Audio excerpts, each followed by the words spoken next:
Good morning. Good morning. Welcome to Dr. Martin Luther King Jr. Park. Isn't this awesome? Hey kids, what do you think of this playground? Woo-hoo. So I'll be brief. We've got a lot of great folks to speak to you today. I'm Linda Broadfoot. I'm your director of Indy Parks, and it is my pleasure to be here in this park and to share this colorful, amazing play space. It's so perfect for the children here and maybe even big kids like me to explore.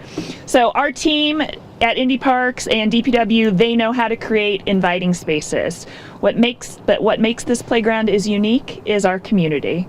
From the people who call this neighborhood home to our friends at the Center for Inquiry, this play space will most definitely be well used and well cared for. And rumor is it already has been. It's a beautiful day to celebrate this new playground and for all the possibilities that will come with it. I will introduce my boss, our biggest supporter, Parks #1 cheerleader, Mayor Joe Hogsett. Glad to be introduced that way. I've never been introduced as a cheerleader before, but I'm proud to be a Parks cheerleader. Good morning and welcome. Thank you, Linda, for that introduction. I want to thank all of our distinguished guests, particularly Representative Porter and Councillor Bosley for joining us today, as well as Laurie and the entire Indy Parks Foundation for making this playground possible. For me, this park is a sacred place. I have a fondness, don't get me wrong, for all 210 of Indy Parks. But this park, this one is special. Over and over I find myself drawn to this place because of the wisdom, because of the memory, because of the history that exists here. When I think about Dr. Martin Luther King Jr. Park, it represents to me the best that our city has to offer. It begins with the people, starting with the park's namesake. Among many things, Dr. King was a voice of hope. Decades after his assassination, he remains the embodiment of a vision of our country that we look to in the face of racism, despair, discrimination. The memory of this place also includes a young senator named Bobby Kennedy. In the midst of outrage and grief, in the midst of pain and anguish and anger, he turned to the people of Indianapolis and called out the better angels of our nature. He asked that those in this park and across this city choose love in the face of hate.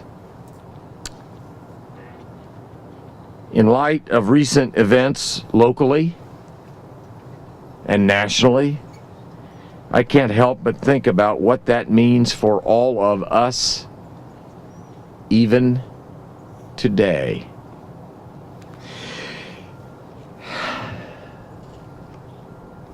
We live in a time where the gun violence continues to rise, while the ages of both the alleged perpetrators and the victims decline. They're younger. We live in a time when we turn on our television every night to watch communities across our country struggling with injustice and fear.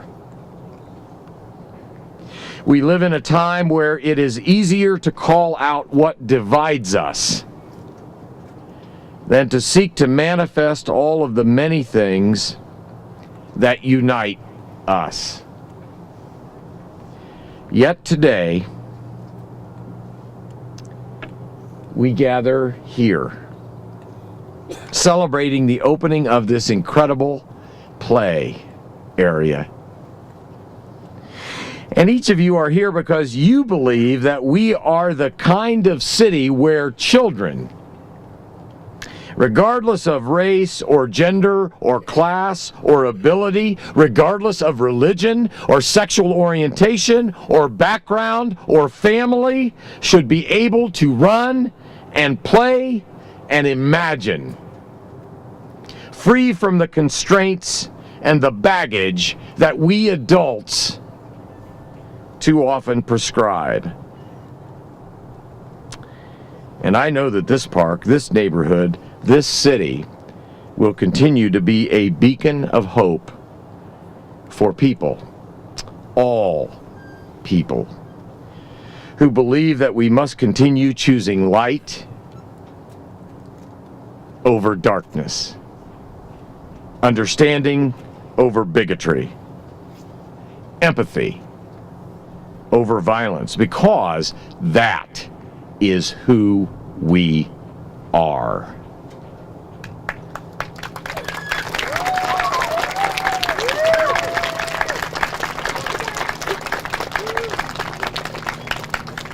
Look at the faces of these children, of our neighbors standing around us, shoulder to shoulder. Before we continue on with this program, before you go on about your day, let me close with the words that Senator Kennedy spoke and shared with the country the day after the assassination of the Reverend Dr. Martin Luther King, as violence threatened to tear our country apart. He said, "What we need in the United States is not division. What we need in the United States is not hatred, is not violence and lawlessness, but is love and wisdom and compassion toward one another, and a feeling of justice toward those who still suffer within our country." May this playground and this park be a constant reminder of our city's better angels. And may today and every day be one where we choose love and compassion for one another. I thank you.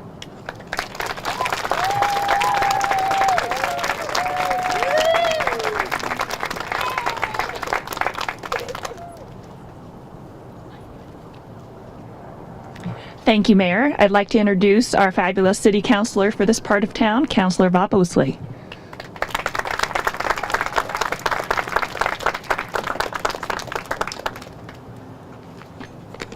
Mayor, you were called a cheerleader a moment ago, and I was just called fabulous. And the budget already Mayor Hogsett, Indy Parks, Director Broadfoot, Parks Foundation, Jenny Burrows, residents, neighbors, my good friends, Representative Porter, Judge Dreyer. Thank you for the investment in this park which bears the name of a great man. In fact, oftentimes it's called by the name of two great men. Two great men who were slain in the pursuit of freedom. The freedom to pursue our happiness, to better the quality of lives of our families and ourselves, and to enjoy the great land and the open sky God has given us in this country. What does this investment in the Martin Luther King Park mean? It means that our families count. It means that we don't live in a divided city.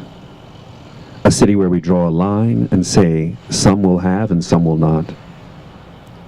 That some will have the best and others will have the rest. That all communities deserve the good things that our means can provide. That our public spaces, no matter where they are, will be well maintained and invested in, treated with respect and given honor. That all families count in this great city, and we are all partners in ensuring that that never changes. To all who've played a part in this, I thank you for your investment in Martin Luther King Park.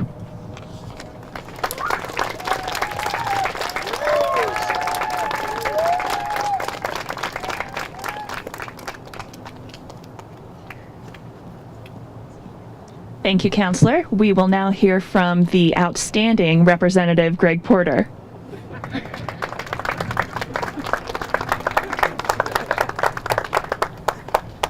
Good morning. Outstanding.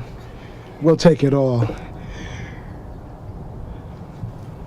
As I look around our community and I see the young people here today, I see seniors here today, I see the workers, I see Indy King Memorial Initiative board members, I see a blue sky that if you look up, children, you can see forever and ever and ever.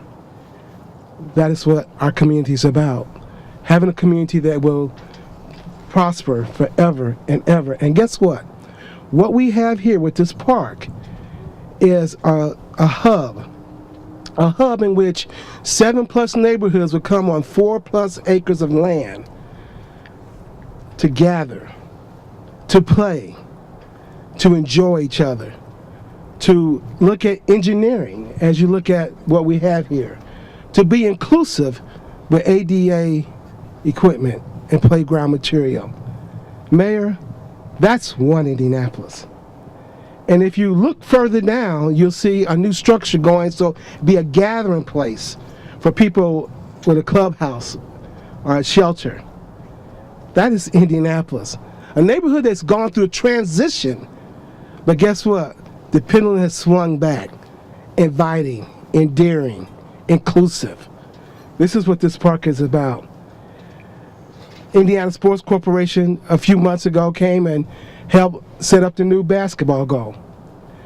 Indy King Memorial Initiative is continuing with our board members that are here today. Judge Dwyer continued to look toward the 50th celebration anniversary of the assassination of Martin Luther King Jr., keeping our history there.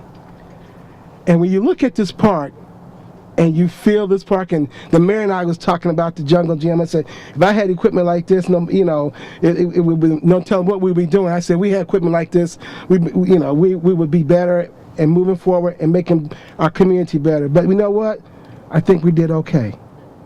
I think we did okay for our children. And as I conclude, I just want to look at this playground and thank all the partners that are here. Partnership, community is very important. A playground, ladies and gentlemen, that now is common ground for all people, all our children. Yet, with the history of what this park has meant, hollow ground to a playground, which is now common ground. Thank you.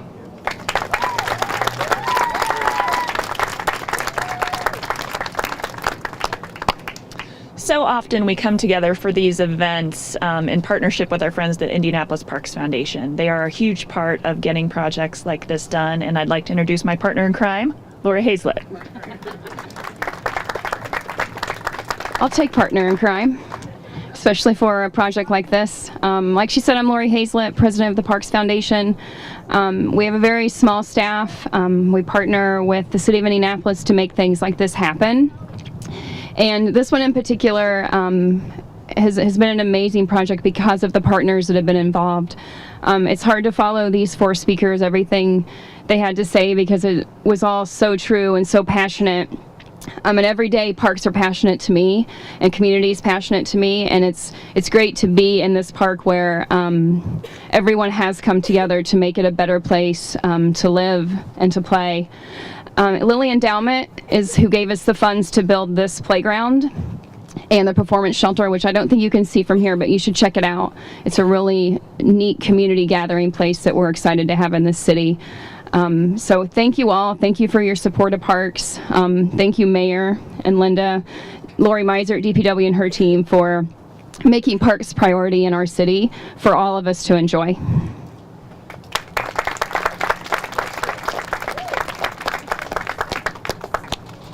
So with that, we'll get to cutting the ribbon, and I just want to say thank you all again. We couldn't do this without each and every one of you, really, truly. Parks are a community asset. We can't do it alone, so thanks to everyone for their support.